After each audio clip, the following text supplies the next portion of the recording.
Hey there, welcome back to Reddit XO, the best channel for Reddit cheating stories. Be sure to like, subscribe, and hit the bell notification for more stories like these. Now, let's get into the video. She cheated, I'm figuring it out and it hurts. A little backstory. For the benefit of my sanity, I'll refer to my wife as Ellie and my closest buddy as Omar. Not our actual names.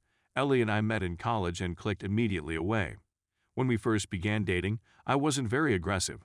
In fact, it was her exhibiting interest and desire in me that caused me to begin to appreciate myself and work through a slew of issues. I was simply a hardworking, geeky, clever person who had never had much success with women.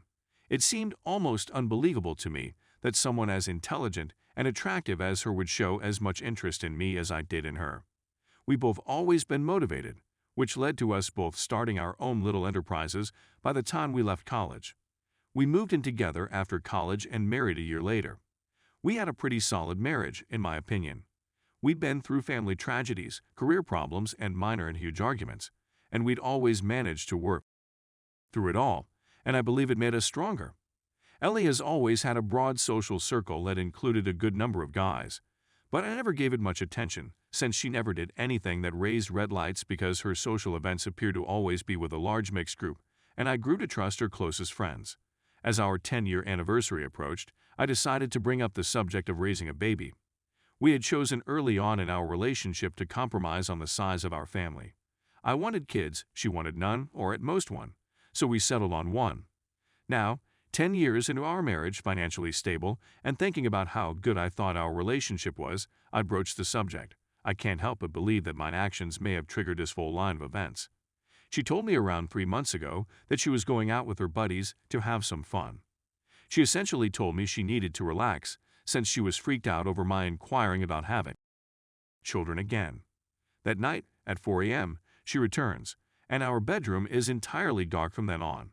In our relationship, Ellie has always initiated as often as I have, if not more frequently, and except for brief times when we were traveling, I can't see us ever lasting more than 5 days without any type of intercourse. She begins going out more, protecting her phone, ignoring me, and doing things I've never seen her do before. After about 3-4 weeks of this, I chat to my closest friend, Omar, and he directs me to Reddit, where I begin reading. I eventually feel I need to do something about it, since it's starting to bother me. I don't just want to trust her. I prefer to trust my wife, and I have to trust her.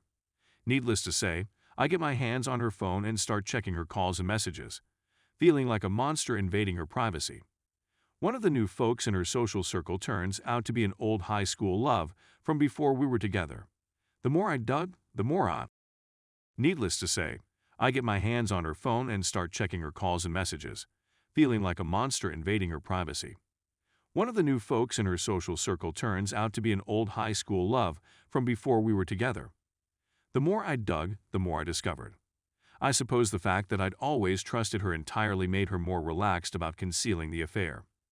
I discovered that he had attended that party a month before, and they had spent the whole night catching up and ended up kissing, not even really disguising it from her entire circle of people, and then coincidentally walking to the restroom at the same time. All I'd felt up to this point was a huge pit of uneasiness in my stomach, a part of me attempting to cling on to the idea of the lady I believed I'd married, a sort of self-delusion. But the anger and despair become overpowering, exacerbated by the fact that she seems clueless to my apparent apathy. She didn't realize I'd ceased making romantic gestures. I felt like I was breaking down on the inside. Finally, about a month ago, I decided to catch them in the act, and I told Ellie I was going to see my cousin for the weekend. He lives 3 hours away, but instead I went to stay with Omar, who has been assisting me in recording and copying everything. I waited, and sure enough, she took him to our home and placed him in our bed. I crept inside the home and made my way to our room, and the noises confirmed my suspicions. They were so engrossed in it that they didn't see me standing outside the door, capturing them with my phone. I genuinely felt something inside of me, like if something in my spirit broke so loudly that I could hear it. My veins became ice cold and I couldn't breathe because it felt like a 10-ton anvil had been dumped on my chest. I became numb. Because I only recall sections of the following few minutes, I can only tell you what Omar claims occurred in this section. According to Omar, whom I had brought as a witness, I came over to them, yanked the man off the bed, and Omar yanked me off of him. I recall Omar pinning me to the ground. Following that, there was the expected hysteria of being apprehended. I went no contact for 5 weeks and started working with a lawyer, bracing myself for the worst. Omar acted as her point of contact throughout that period since I didn't want to speak to her. Ellie called my folks to inform them that we were having troubles. We met and chatted after 5 weeks of NC. She was sorry and said it wasn't my fault since it was all her blame, her responsibility, and her choices. We decided to seek marital therapy to see if there was anything salvageable. I can't believe I still adore her after all of this time. I'm disgusted with myself for caring about her well-being and happiness. I really despise the fact that I now have to rethink our whole relationship. Was it only now that she became open about cheating, or had it occurred before and I didn't look deep enough, or was too trusting to notice it at all? It's been over a month since I decided to undergo marital therapy, and I have a few questions for those who have previously gone through it.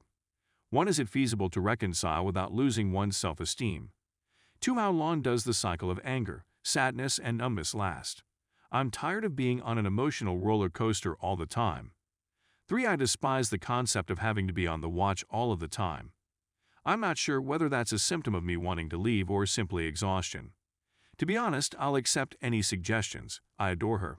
I've been madly in love with her since we met in college, and I want to make it work. Is it really feasible, and if so, will it ever resemble what it used to be in any way? Update. After reading everyone's responses and letters, I took the weekend to process everything and solidify my resolve. I realized that if I continued with her, I would never be able to live with myself. Staying and working on it would require me to give up a big chunk of my self-esteem.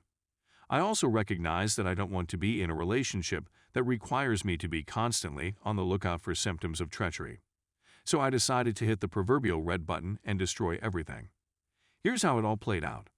Monday, I awoke to an unexpected surprise. My Johnson greeted me with full attention as I opened my eyes. Guys, I can't tell you how surprised I was, given that I hadn't had morning wood since learning about Ella's affair. My body seemed to be screaming, hell yes, we're going to get this done today and be done, ready for something fresh. I literally laughed so hard when I saw it that Omar and his wife came to check on me, fearing I was having a nervous breakdown. I woke up, dressed, and phoned Ella's father to tell him we needed to chat. I met him approximately an hour before our main event. I was shocked at how calm I was the whole trip there. Deep down, I could still sense an ocean of feelings, but on the surface, I didn't feel anything. We sat together at a little mom-and-pop breakfast joined near his home.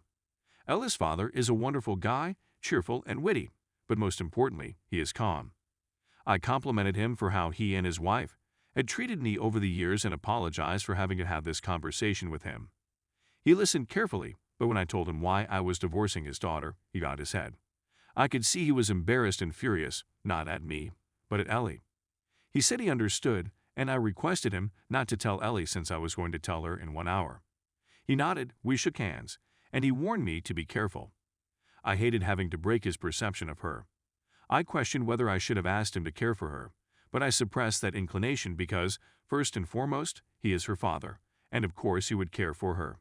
But it is also no longer my responsibility to care for her. She is a big girl. I next proceeded to our MC session, which was on our schedule. I had spent all day Sunday preparing what I would say to her and how I would say it.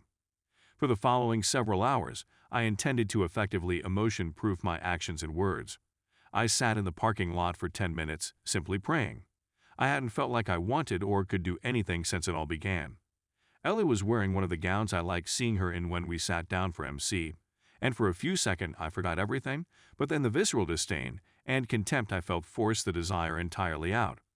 I let the counselor get things started, as I had done in prior sessions, and after approximately 10 minutes of her and Ellie conversing, I cut her off.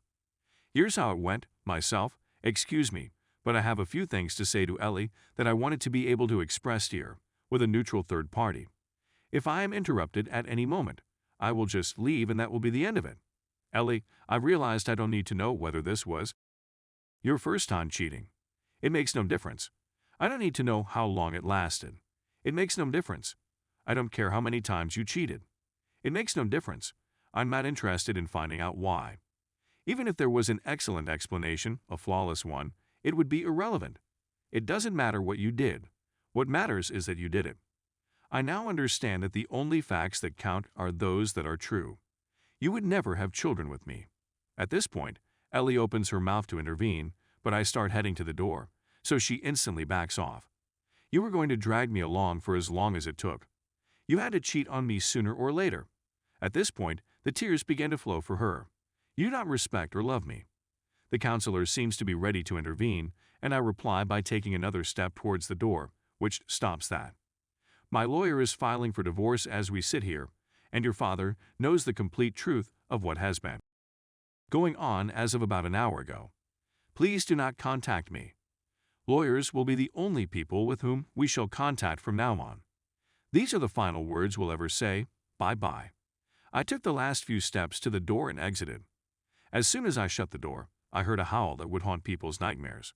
She ran out of the office, chasing me and trying to stop me, telling me how sorry she is, how we can have a family, and to give her a second opportunity while crying uncontrollably. I pushed by her, got in my vehicle, and drove away. That ocean of emotions that had been silently lurking behind it all began to roil at this point, and I was barely keeping it in. I went to my parents' home and sent Ellis, closest friends, spouses the text message I had prepared. My father was at the shop when I arrived home, but my mother could tell I wasn't feeling well. She has always been able to read me like a book. I told her I wanted to tell her and her father something important. So we sat and waited. I'd like to thank Responsible Mode 114 for contacting me at this stage. We spoke, and he really calmed me down. Dad came around 30 minutes later. I let it all out. I felt that ocean of emotions emptying and all that agony pouring out of me as I spoke more. When I finished talking to my father, he simply held me for 20 minutes while I wept into his shirt. When it was all over, I was exhausted yet strangely at ease. I've arranged for Omar to acquire a Harley-Davidson that he's had his eye on for long. He has been more than a friend to me, and I want to do all in my power to be as good a friend to him as he has been to me. I can't wait to see his expression. I believe this is the final time I will publish since this is the conclusion of the narrative. I just wanted to say thank you, everyone. I never expected to get decent and reasonable counsel from strangers on the internet. I realize there will be a long road ahead, and that I will still need IC to cope with the fallout from this disaster and regain my trust.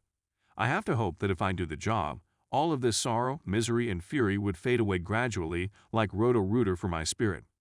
The rest of my life starts now, and I can honestly say I am looking forward to it.